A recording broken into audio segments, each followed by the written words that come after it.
So, ano tong private collective model of innovation? So, yung private collective model of innovation, yun yung pinagsamang private investment model at collective action model.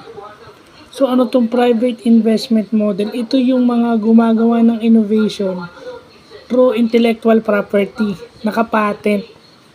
Plus, yung collective action model is kumukuha sila ng contributions galing sa ibang tao.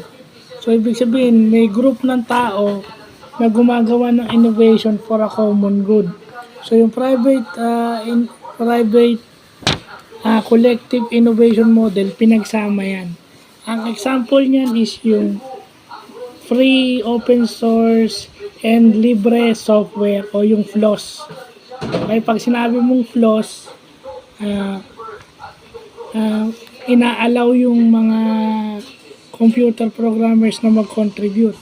Gaya yung Unix, yung Linux is example ng FLOSS. Yan ang business model ng FLOSS o yung free open source and libre software na trend ngayong mga panahon na to. Nowadays trend yan. So, di ba? At ayan, magkasamang business vlog kasi kinuha mo yung business model plus computer science vlog dahil sa example ng business model na yun na ginagamit sa technology. So, yun lang po.